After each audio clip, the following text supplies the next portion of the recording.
Lebih cepat, lebih bersih, lebih nyaman, dan pastinya tanpa iklan. Itu kan yang kita mau.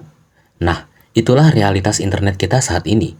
Ada pihak yang punya kepentingan, ada pihak yang punya kebutuhan, dan ada pihak yang ingin kenyamanan. Tapi pernah nggak kepikiran, kenapa iklan justru jadi salah satu alasan terbesar kenapa video favorit kalian masih bisa tayang sampai sekarang? Dari bayar server, lisensi, bahkan segelas kopi buat nemenin kreator yang begadang ngeriset semalaman. Sebagian besar ya dari iklan.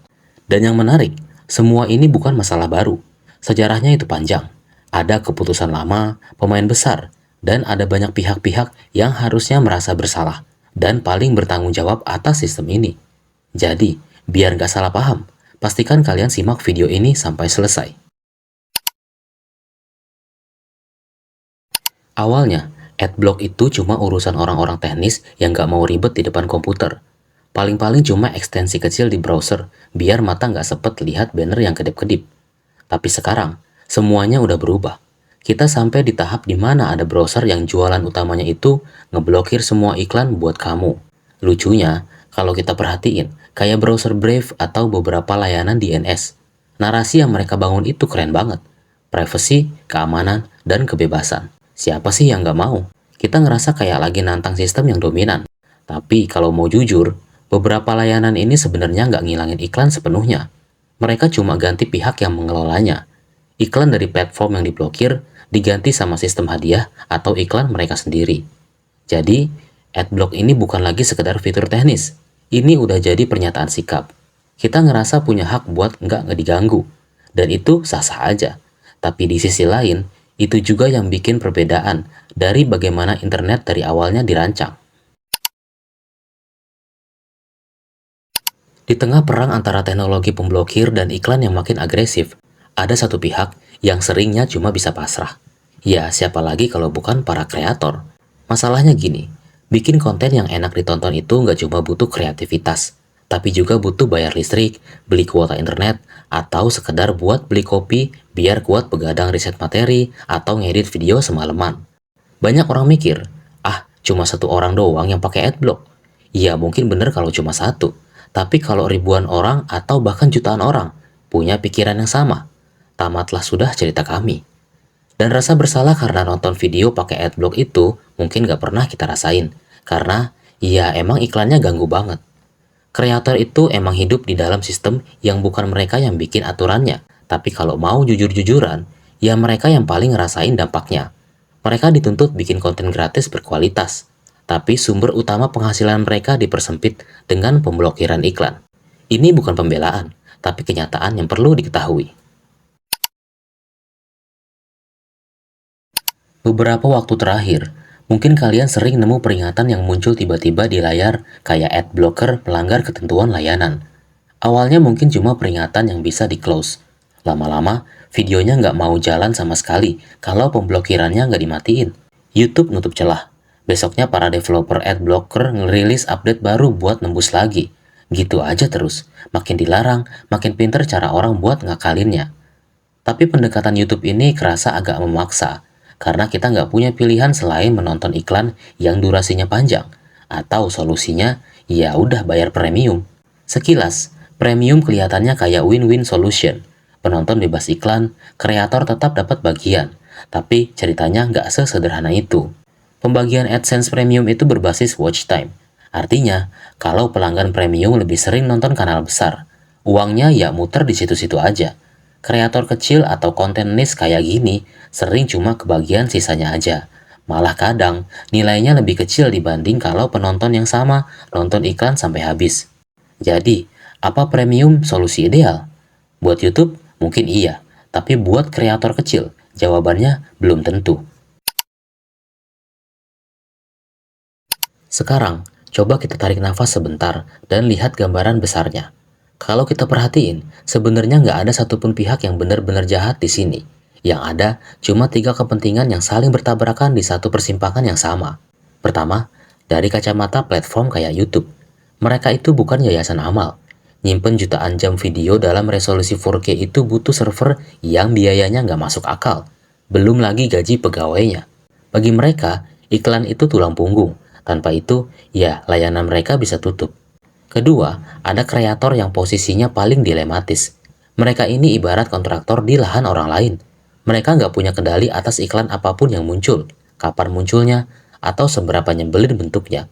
Tapi pas penonton kesel dan pakai adblock, yang pertama kali terdampak ya mereka ini.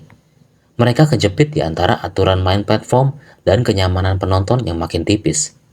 Terakhir, sudut pandang penonton. Kita cuma pengen hiburan atau edukasi yang lancar tanpa interupsi tiap beberapa menit. Apalagi kalau durasi iklannya nggak ngotak dan nggak bisa di-skip.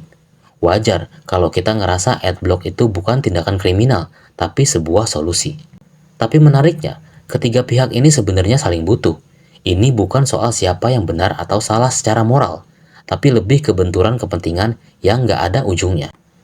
Kita pengen semuanya gratis dan nyaman, tapi di dunia nyata, kenyamanan itu selalu ada harganya.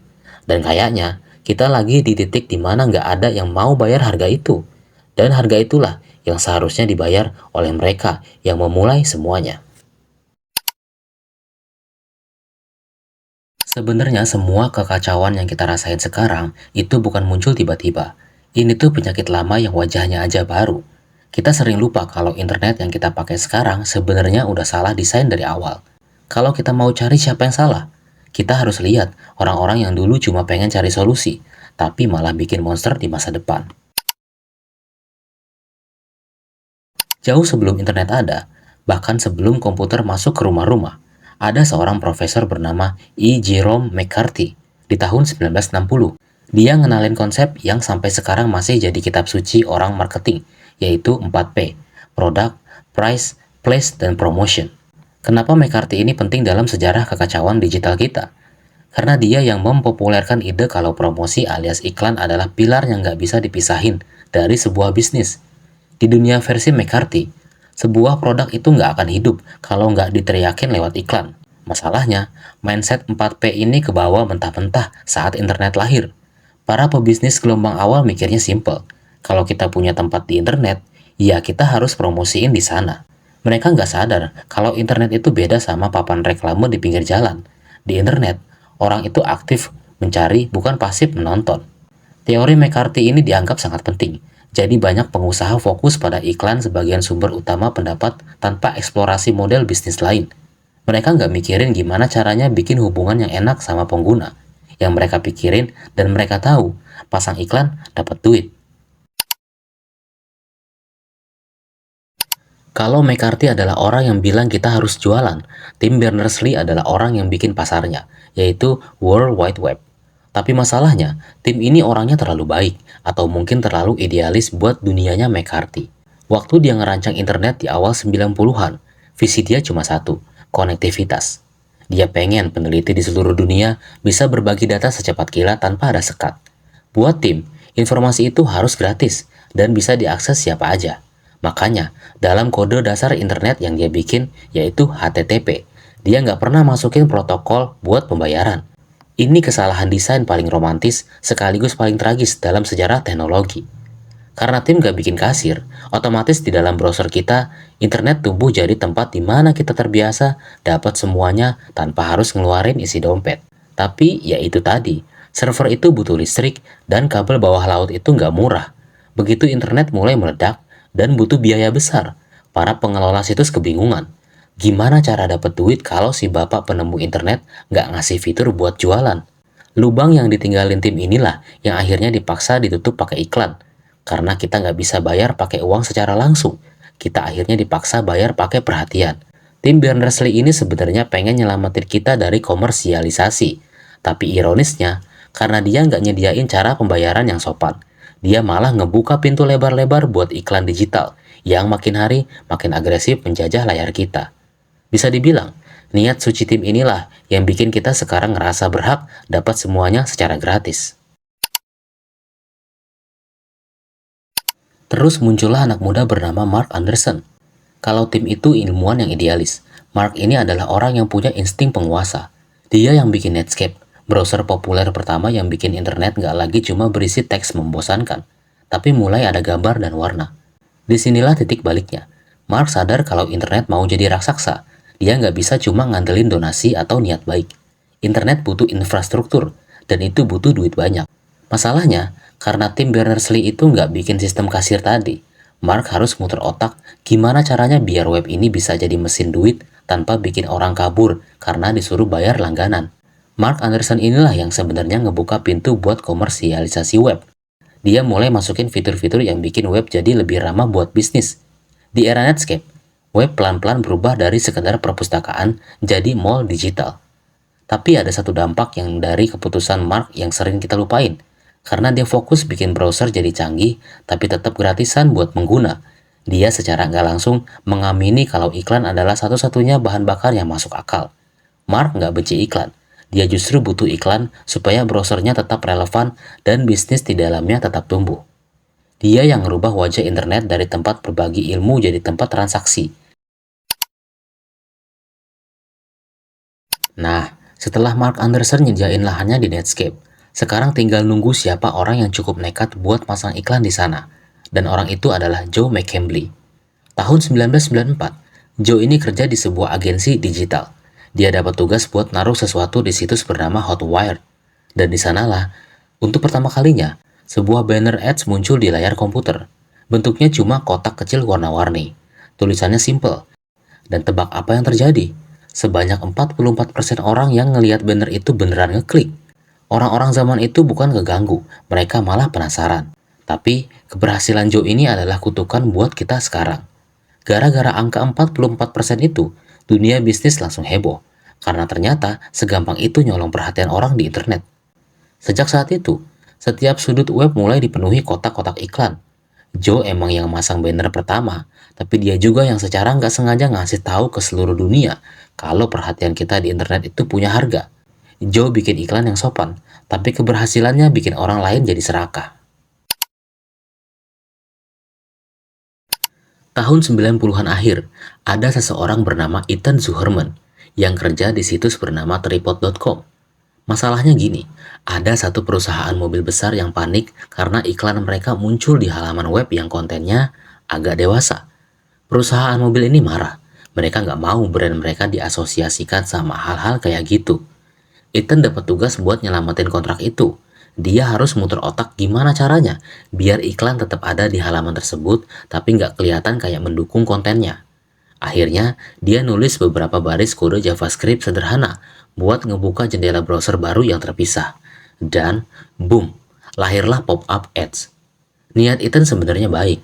Dia pengen misahin antara iklan dan konten supaya nggak ngerusak estetika situsnya. Tapi dia nggak sadar kalau dia baru aja nyiptain monster paling dibenci dalam sejarah internet. Kode sederhana itu langsung dicontek semua orang. Tiba-tiba, internet jadi tempat yang chaos. Kamu buka satu link yang muncul malah 10 jendela iklan yang nutupin layar. Ethan Zuckerman ini adalah contoh nyata gimana solusi teknis yang cerdas bisa jadi bencana sosial. Dia sendiri sampai nulis esai panjang di The Atlantic berjudul The Internet's Original Sins. Dia minta maaf secara publik ke seluruh dunia. Dia ngerasa bersalah karena iklan pop-up ciptaannya itu yang maksa pengelola web buat mulai memata-matai perilaku kita. Kenapa? Karena biar iklan pop-up-nya efektif, mereka harus tahu kita itu siapa dan sukanya apa. Jadi kalau kamu sekarang merasa privasi kamu terancam cuma gara-gara mau nonton video, kamu bisa berterima kasih sama niat baik Ethan yang kebablasan ini. Dia yang bikin iklan gak cuma jadi gangguan visual, tapi jadi gangguan ruang pribadi. Setelah iklan makin nyebelin gara-gara pop-up, muncul satu lagi orang yang benar-benar ngerubah gangguan itu jadi mesin duit yang sangat presisi. Namanya Bill Gross. Kalau toko-toko sebelumnya cuma fokus ke gimana cara masang iklan, Bill Gross lewat perusahaannya Goto.com punya ide yang lebih licik sekaligus jenius. Gimana kalau iklan itu muncul berdasarkan apa yang lagi kamu cari? Tahun 1998, Bill Gross ngenalin konsep pay per click dan lelang kata kunci. Dulu, kalau kamu mau pasang iklan di internet, itu kayak pasang baliho yang sistemnya bayar di muka. Urusan ada yang lihat atau enggak, itu urusan belakangan. Tapi Bill bilang, jangan gitu, pengiklan cuma perlu bayar kalau iklannya diklik. Disinilah kiamat privasi kita sebenarnya dimulai. Gara-gara sistem Bill Gross ini, setiap klik kita jadi punya nilai dolar. Dan supaya klik itu makin mahal, iklan yang muncul harus makin relevan sama isi kepala kita. Artinya apa? Platform harus mulai ngintip hobi kita apa, kita lagi nyari obat apa, sampai kita lagi pengen liburan kemana. Atensi dan data kita resmi jadi komoditas yang dilelang ke penawar tinggi. Ide Bill Gross inilah yang nantinya disempurnain sama Google lewat AdWords. Jadi, kalau sekarang kita ngerasa YouTube atau Google seolah-olah bisa baca pikiran kamu lewat iklan-iklannya, itu semua adalah kerjaan Bill Gross, di mana setiap detik perhatian kita adalah barang dagangan. Kita nggak lagi cuma sekedar pengguna, tapi kita adalah produk yang lagi ditawarkan ke pengiklan. Gara-gara iklan makin ganggu dan hobi ngintip data, kita refleks pasang adblock. Tapi platform nggak mau rugi, mereka makin galak, deteksi pemblokir, dan maksa iklan yang makin nggak ngotak durasinya. Ini bukan cuma soal YouTube yang serakah atau kita yang pelit, tapi ada lebih dari satu kepentingan di dalamnya.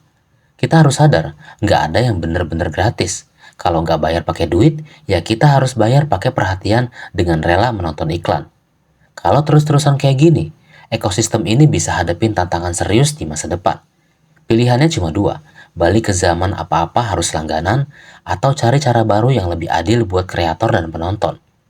Intinya, kenyamanan kita itu ada harganya. Perang adblock ini cuma pengingat kalau konten yang kita nikmatin itu butuh biaya.